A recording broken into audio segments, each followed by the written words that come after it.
Hey guys, this is AwesomeJohn22 coming at you today with another review, and first of all, I want to apologize for not even getting a small review up last week.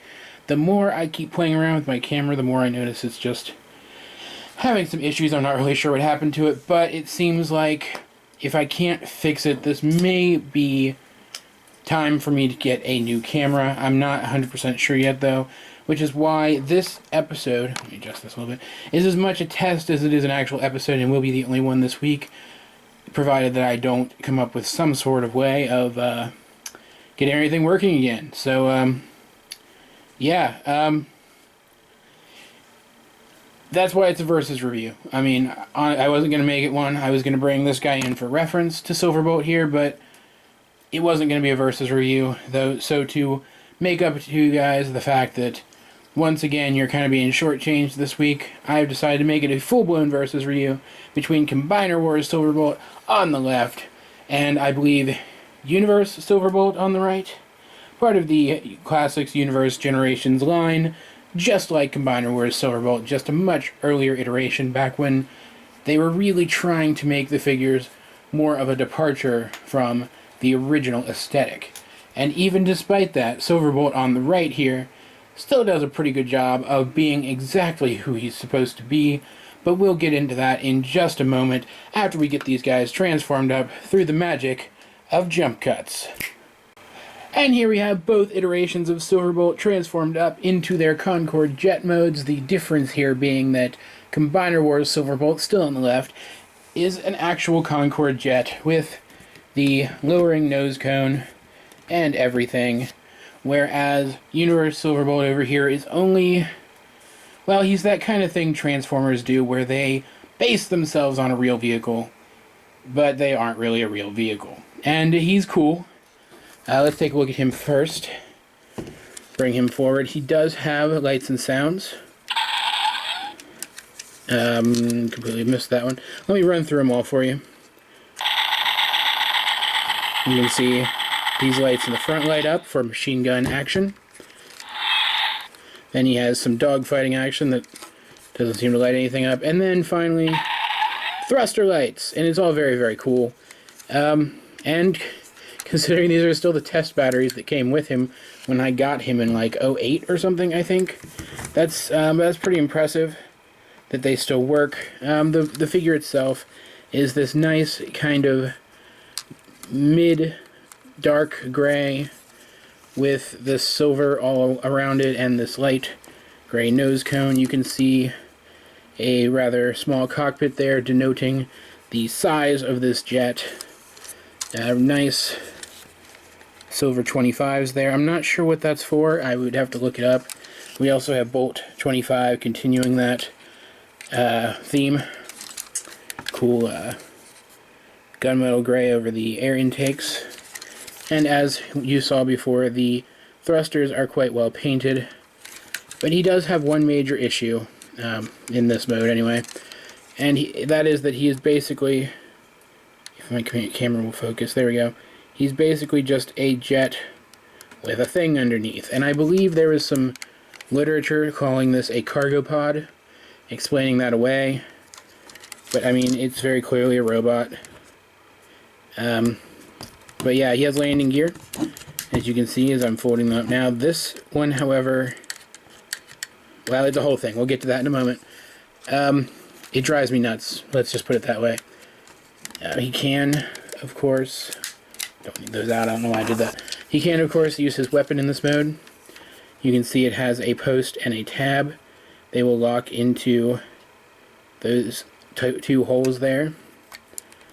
And that prevents it from rotating side to side, and I dropped him. Angles it forward perpetually.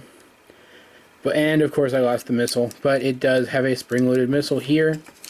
Nice silver details on this piece, which is for some reason designed to look like a very, very small stealth bomber. I'm not really sure, but hey, it looks alright, so why the heck not? And that's pretty much Silverbolt, Universe Silverbolt in a nutshell, in vehicle mode. So let's set him aside and take a look at the Challenger Combiner Wars Silverbolt, who is a much lighter color. He's kind of this creamy white rather than that kind of fake gray silver. And black nose cone rather than light gray, with this really nice orange stripe down the side. Unfortunately, the orange also carries up into this little arm here on the back, and I just don't like it. I wish it was white, but beggars can only sometimes be choosers. And who are we kidding? Beggars can't be choosers. It's just a lie. Either way, pretty nice looking, good topographed Autobot symbols. Great detailing. Comparing them side by side up close, we can see that new Silverbolt just has much better molded detail than old Silverbolt. And for the back here, we have thrusters here, or something resembling thrusters. This needle-shaped back area. But just like Universe Silverbolt, he's a plane with a big thing underneath. Pulled up his landing gear, which he does have one, and then sculpted landing gear here in the back. And unfortunately for our Challenger, even more so than on Universe Silverbolt, the underside of him is clearly just a robot that's somewhat folded up. And it's kind of frustrating. I wish they could have done it better, but he still looks good from the front. Looks pretty good from the sides. Doesn't look too bad. He definitely looks really nice from the top. Concorde jets are just very dynamic looking. And overall, I like it. I like that it's an accurate jet for the most part, whereas this guy is not. But overall, I like this guy's vehicle mode a little bit better. Real quick, just because I have to. For consistency, he can wield his gun in this mode as well. Plug it into two posts underneath.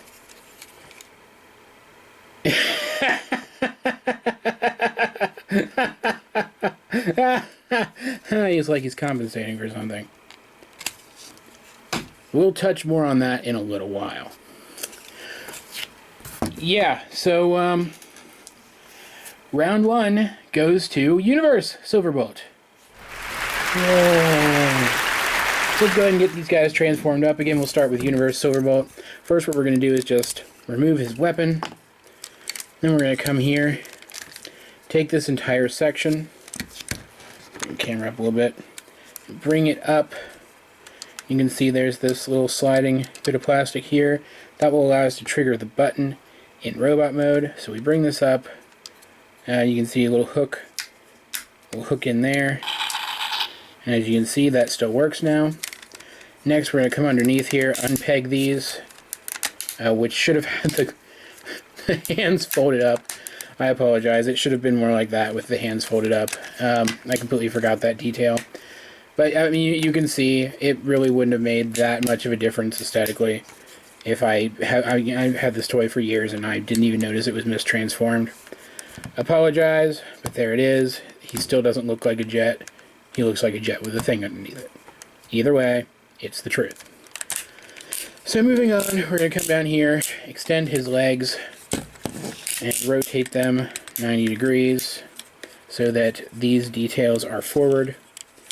Next, bring this up, we're going to push this pelvic area up, get some transformation sounds and nice eye lights, and then coming back down to his feet, we're going to bring this section forward and bring these back just a tad. We will of course do that on both sides.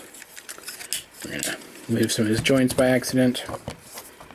And make sure these heels are back when you set him down. Kind of just leave your pinkies down here, and we'll get to that in a minute, because oh my god, it's such a bad thing. But yeah, once you get him standing, there we have Universe Silverbolt in his robot mode. Yeah. There he is. I like him. He's nice. He has some issues, and we're going to get to them right now. First of all, he's got all this dark gray on him. Silverbolt's white in the cartoon, and I get they were trying to go for a more realistic thing, make him look like a more realistic jet color, but he's a Concorde jet. If I'm not mistaken, Concorde jets are typically white. So I don't understand why he couldn't have been white. Then he has this orange and gold, which I guess is supposed to represent the kind of gold and orange he had in the show and on the original toy, but it doesn't quite work. He does, however, have all of this really nice silver through his chest that carries up over into his fantastic head sculpt. But I'm looking at his head sculpt from this angle for one specific reason. Looking at it head on, it looks like he's looking down. And I want to show this off, actually. You can actually see his line of sight is going in this direction rather than this one. That's like, I don't know, like a 15-degree difference. It's ridiculous. And that's the first issue I have with this figure. The first major issue is the head. I'll demonstrate this a little bit. The head doesn't move up and down. It just doesn't. There's no joint there for it. It rotates, but it doesn't look up and down, so he is perpetually looking down. He also has that same light gray color from his nose cone in his arms rather than the gray on his wings, putting them side by side. You can see they're definitely different shades of gray, though thankfully there are not a whole 50 shades of gray on this figure. Har har har. I like his wings. I like his backpack. I think it looks cool. Even though it is a bit tall, I think it still looks pretty, you know, nifty looking. It doesn't really feel like kibble. It just feels like he's a robot with wings. I like that. Let's see, let's bring these in a little bit, actually. I don't like his legs. They're very narrow and, like, very proportionate to his limbs, like, in that regard. But look how long his lower legs are. These are his knees up here, which do have more than 90-degree bend due to transformation. But, I mean, that's where his knees are. And it's not just like the new movie Bumblebee, where his knees are high, but his legs are still proportionate to the rest of his body. His knees are high because his lower legs are just really long. It's kind of ridiculous. And it's all for transformation. And if they couldn't work a way around transformation for his legs to be the right length, they should have engineered his transformation differently. And that really bothers me. He also has that light gray down in his legs, by the way. I meant to point that out. But yeah, it's all over the place. The colors are all over the place. I don't even know what this dark red was supposed to be aesthetically. The design is cool, like, in and of itself. It's just the execution I find really weird. And it keeps me from liking this robot mode as much as I think I would. In terms of articulation, we already saw the knee and the head, so let's look at the hips and the rest of the legs, as well as his arms. And everything is ratcheted on this guy, like, pretty much literally everything. He can, of course, hold his weapon in either hand and wield it fairly well. However, the peg on the weapon is quite short, as we saw when we were combining it with the vehicle mode, and it makes it so while he's holding it, just kind of bumping it slightly will turn it or even knock it out of the hand completely. And that's not good in terms of play, since this does have a missile in it which could be knocked loose when you drop the weapon. In terms of this being a toy for children, it just isn't a very good idea. And it kind of bums me out that they couldn't find a way. I mean, it looks like the peg used for the weapon here on the vehicle parts is actually a screw hole, so I guess it just couldn't be any deeper than that. In which case, they should have engineered the combination of the weapon to the vehicle in a different way. It's just like so many things were engineered around the construction of this figure that could have been done so much better. Case in point, the front landing gear, which just kind of flops here on the leg in robot mode and doesn't secure anywhere, and these heels, which are made small enough to fit into the feet and end up really small and loose, and so you have to be extra careful every time you set this guy down, because if his heels aren't there, he ends up falling backwards. And I mean, yeah, there's not really much more to say about it. For a size comparison, he is an Ultra Class figure, so he is quite tall. There we see him next to Combiner Wars Optimus Prime. I mean, not bad. A figure based on a jet should be bigger than a figure based on a truck. He's got some hair on him. He's dusty, actually. Should have dusted him before the review. I apologize. Yeah, so not a terrible scale. I like it. But, I mean, I don't know. I'm not saying I'm unsatisfied with this toy. It's just, it could be so much better. And I think that's what infuriates me the most about it. So, Let's go ahead and set both of these guys aside and move on to the Challenger Combiner Wars Silverbolt. I did mention the lowering nose cone. Let's show it off again. In terms of his actual transformation robot mode, bring this fin down. Bring both of these up, just like so. Bring this back and down. Then bring both of these wings in. You can see these long slots here.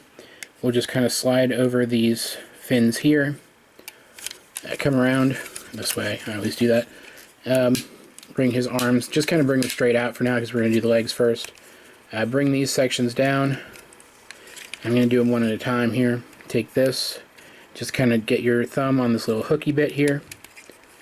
Rotate it around, then get your finger here, bring this out, bring it out like that, bring this down, rotate it forward, and do the same thing on the other side. Show you from a different angle here.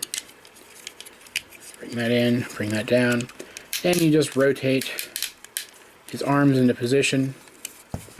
Very simple, and then come up here, bring this forward, rotate his head around, and then bring it in. And there we have, if I can get him standing straight, jeez. There we have Combiner Wars Silverbolt in his robot mode. And first of all, I want to point out the difference in size. You can see next to the Ultra class, he's not standing for me for some reason today, which is weird. Next to the Ultra class Universe Silverbolt, he is quite a bit shorter. He's also a bit shorter than Optimus Prime, though not by a whole lot, really.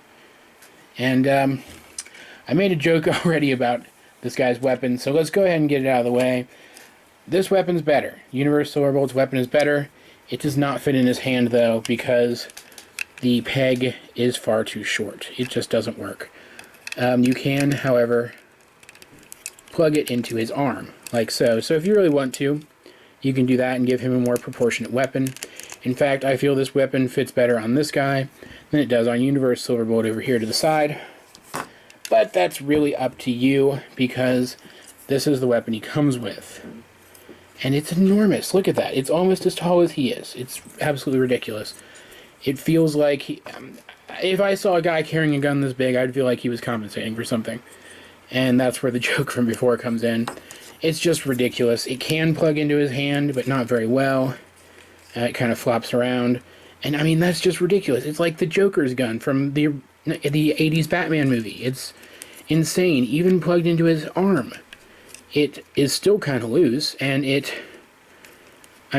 still so freaking huge. It's just silly. It's by far the worst attempt at incorporating a combiner weapon into this guy, because the official version of this is to plug, if it'll go, this into his arm as some kind of shield, and then plug this in there or into his hand, and it just doesn't work. I hate it. In terms of his articulation, he also has ratchets in some areas, not all of them. And okay, let me just put it this way. His articulation is exactly the same, except he can look up and down. There you go. Saves you some time. And that already makes him worlds better in terms of detail. We have a topographed Autobot symbol in the chest, just like on the other figure, but we have this much more cohesive color scheme with the red chest, the orange upper limbs, and the white pretty much everywhere else. And his head sculpt is just as good. So this guy, I don't know, he's smaller, which I guess fits more in line with his aesthetic in the show. He's lighter, which I guess fits more in with his aesthetic in the show. And is where Universe Silverbolt wins in vehicle mode. I feel this guy wins in robot mode, and considering that their transformations are both relatively simple and, pretty much what you expect for this character, considering they're both very similar to his original G1 transformation, I'd say these guys tie. Except for the fact that this guy over here has this crappy freaking weapon, which would actually make a pretty cool staff, I just realized.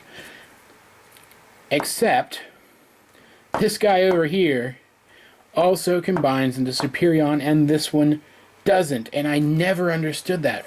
In the Classics and Universe line, for the longest time, they were releasing Combiners characters in much bigger scales who couldn't combine, and I never got it. It was so dumb. So this guy over here wins. I mean, hands down. He can turn into Superion. This one can't. This one wins. Again, this will be the only review this week. I apologize profusely.